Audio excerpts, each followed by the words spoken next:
Good night, fellow punters. The clock on the wall says 20 minutes away from 11 o'clock on Friday night. A bit later than I had planned. But a couple of friends picked me up and we went for 3 pints there earlier. Something that I was planning to do on after I'd done the video. Head needed pints tonight. I was going to test myself for COVID actually this morning. Not the head not great the last couple of days and resting a bit, not doing any driving, but the old headaches worse than ever today. The buzzing worse than ever. So I don't know. Someone had said before there that it was like the buzzing on the television had finished years ago. Well, that's the way it used to be, but it's worse the last couple of days. Whatever the bloody hell has got wrong with it. And watching racing and studying the forum today didn't give me the relaxation that it normally does.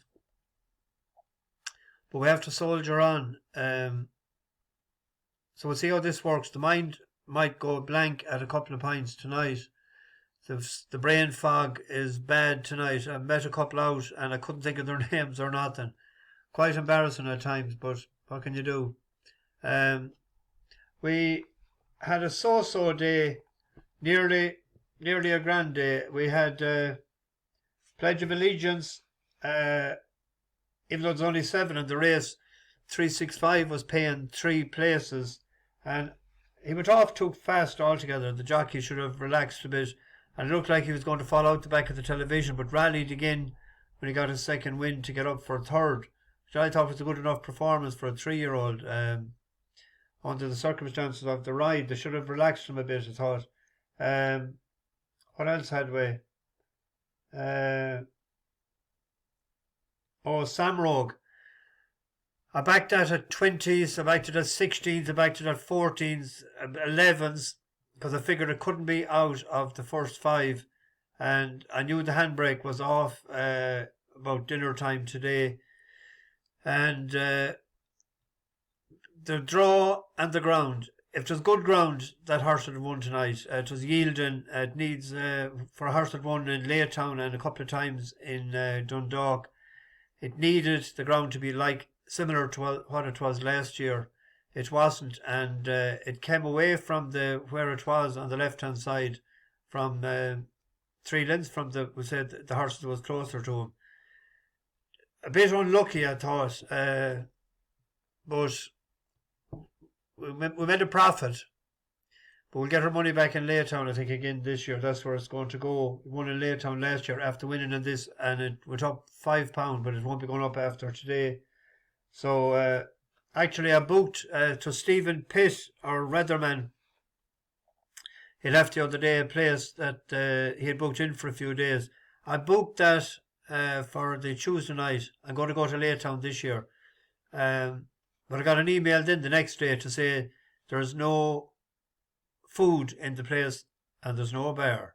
So I might look to see if there's anything closer, but sure, we'll find it out anyway. We'll be able to get a taxi or something. We'll be able to get enough to keep going. But there's no breakfast the next morning. I think they're only going to do a continental breakfast. Another hotel with no beer.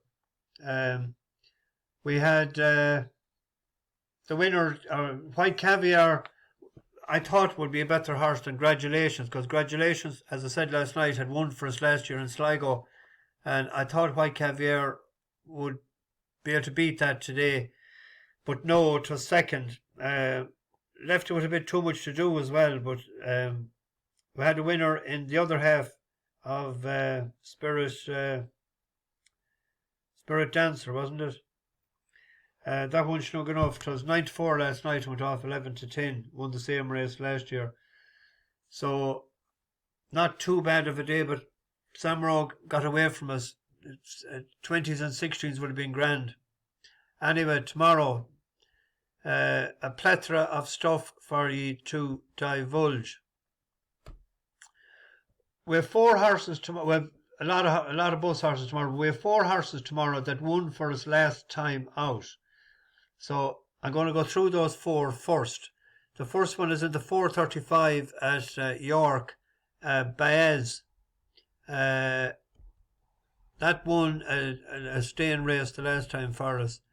And it's an each-way play tomorrow. So 7-2 second favourite SP the last. I can't remember what price it was the night before. But here it is winning in The wide outside is on the left-hand coming side. down the centre of the course, looking to notch up his first success. Running down to the last furlong. Baez spans it, the dancing poet, Lord Toranaga. Now Cold Henry is beginning to stay on, but we've work to do. And inside the final furlong, it is Baez in the hands of Paul Mulren. And this filly striding away from Spantic. And Baez will get off the mark. 15 attempts, hits the bullseye. Baez. Hit the bullseye. I wasn't snug enough, I thought. And it's still only a 4-year-old rated 63. It went up, 6 pound. But to second the previous time as well. And it seems to have improved. Like it has been third second win since it joined Jim Goldie. So a filly as well this time of the year, you know, when they hit for him, you know, there's a strong favourite in it, Prescott's yoke, Golden Shot. But it's an each-way play. There's 12 in it, and they're paying 4 places. That's the first one. The next one that won for us the last time out is in the 5.25 at Ascot. Another each-way play is Significantly.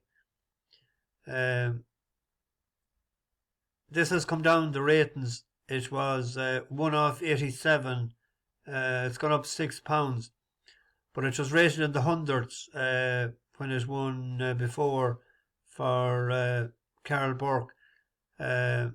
Improved, I thought, again the last time for Julie Camacho. And done it well. It's on the rail here on the left-hand side in the white with the black cap. Magnificence to Mojo Maker Coonan, and behind those is Mighty Power. They have 2 furlongs to go. Significantly with the noseband on the extreme left in the black and white jacket is the leader here. Second place is probably Coonan, red and white down the centre. Behind those in the green colours is Mojo Maker, but they come now inside the final furlong. It took a lot of time to get Significantly in the stores. He's going to fight out the finish with Coonan, who's down the centre in the red and white. They come to the line Significantly to Coonan behind. So that's another loyalty bet. And similarly in the 4.50 at Ascot with Lattam. This won for us the last time as well. And it's only gone up £1 for winning in Newcastle. And it had ran well enough in a couple of races before that. Just got up on the line. I actually thought it had won by a short head, but it shows it there was only a nose in it. It's on the coming wide on the far side as we have a look at it. Be around about 4 lengths or so off the pace as that pace increases inside the quarter-mile marker, and Spirit Catcher's got the leaders, left the running rail. Isla Kai, Empire State of Mind still racing prominently, and then Al Reb, Symbol of Light's got a clear view of the leaders to the near side. Alligator coming with a run, Lattam with a run over on the far side, and it's Spirit Catcher, Lattam, Al Reb as they go inside the final few yards. Spirit Catcher, far side, Lattam, Spirit Catcher, Al Reb, Symbol of Light and Brudge in a thriller. So that won the last time for us. We'll stay loyal. There are a few there's a few other horses running for us that we backed before, but I picked out these 4 for fear anyone might want to do a Lucky 15 or cross doubles and cross trebles. And then the last one that won for us the last time is in the big race of the day. What a race this is, with 11 declared in the King George and Queen Elizabeth Stakes. 11 declared, won by Pile Driver last year. Adier won it the previous year at 3-year-old, and you have to go back then to 2017 to find an Able winning it as a 3-year-old, and then going back again to Tagruda and they were both fillies, 3-year-old fillies. And prior to that, then you had Nathaniel winning it in 2011. So there's only 3 in the last, 1, 2, 3, 4, 5, 6, 7, 8, 9, 10, 11, 12, 13, 14. In the last 15 years, there's only 3 3-year-olds, and 2 of them were fillies. So them stats would suggest that Emily Upjohn, no, she's a 4-year-old. Sorry, there's no 3-year-old filly this year. No, there's 2 3-year-olds. The Derby winner, Augusta Rodan, and King of Steel was second in it. What do we know about the Derby yet? We won't know until tomorrow, whatever we think of it. A horse that I think is going to run pretty well tomorrow is an outsider, actually. It could be Westover. It was a 12-1 shot. But we have to stay loyal to our king of the channel, king of the bus, good old Hukum. Now, a 6-year-old won it, but that was enabled as in 2020. And that's the only, in those 15 runnings, we have no other 6-year-old. That's the only thing against, has ran 3 times at Ascot, winning twice, was second or third to Wonderful Tonight, wasn't it? In the Group 1, the champions a couple of years ago. Was injured in after beating Piledriver last year. But if you look up when it beat Piledriver, it was £4 inferior in the ratings. It was 116 at the time to 120 by Piledriver, and it beat by 4.5 lengths. Piledriver then went on and won this race after that. That was the Coronation Cup.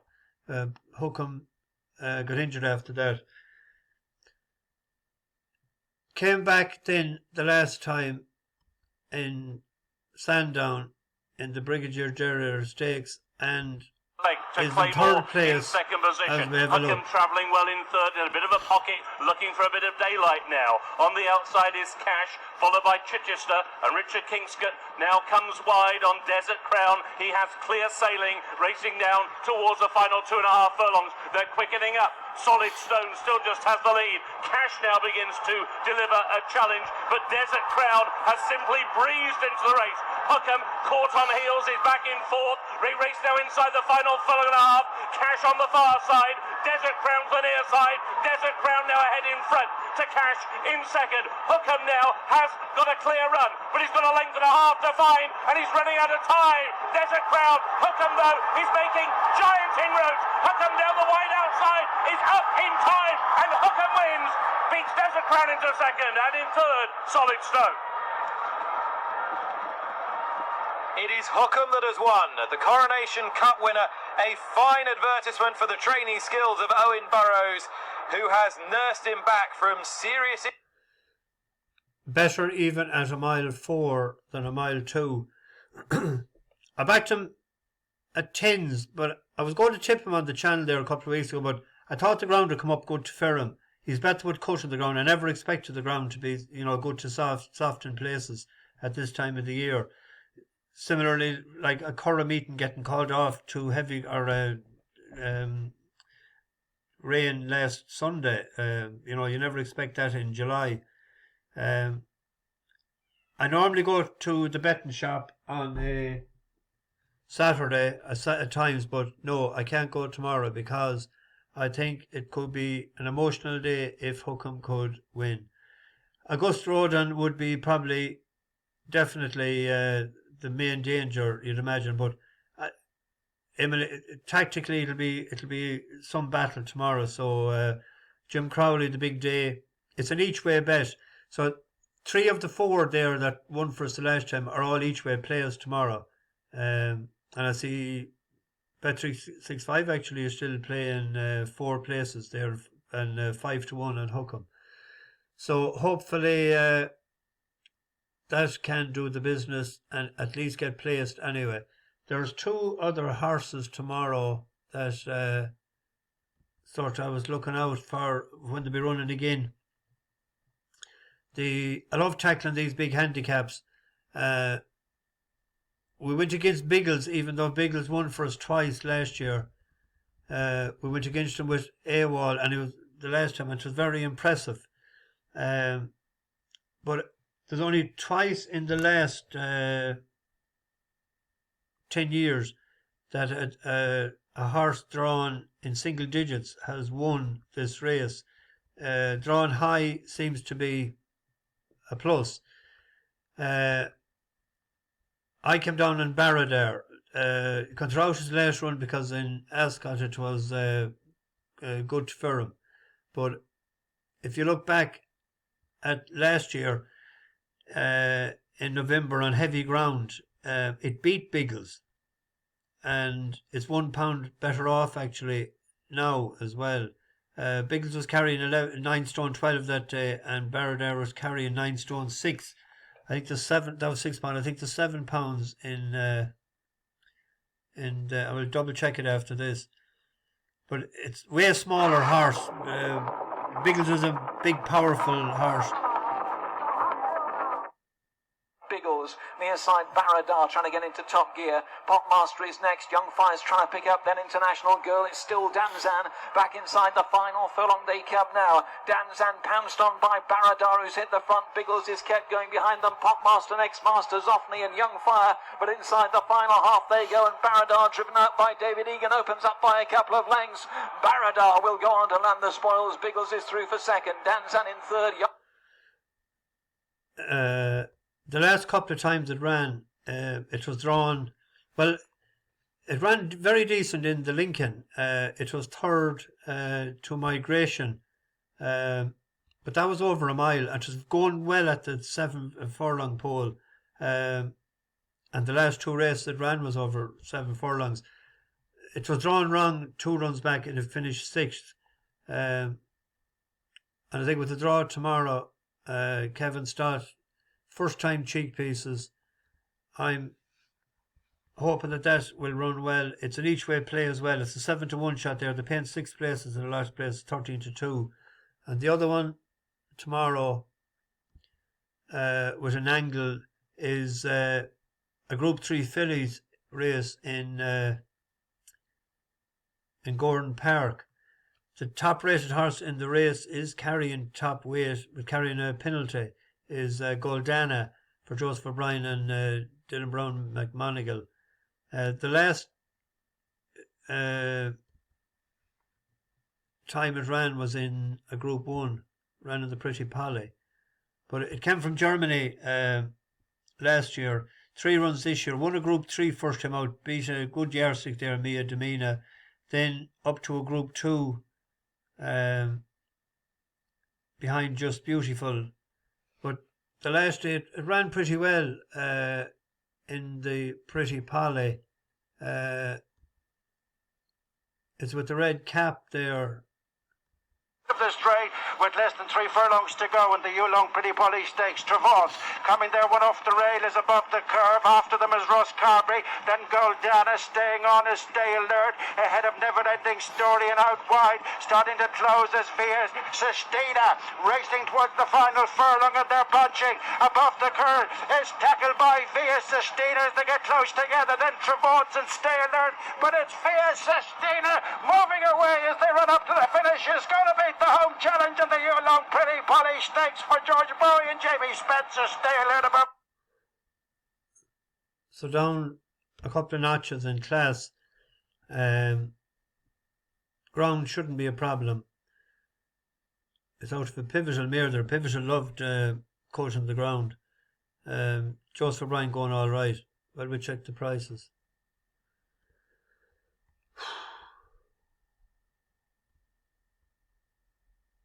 Three to 1, 7-2. So that'll be a win bet. So that's it. It's nearly 11 o'clock now.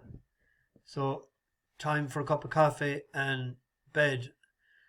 And hopefully be up early in the morning, and we'll get going through the Galway card for Monday. So bash the bookies, over and out.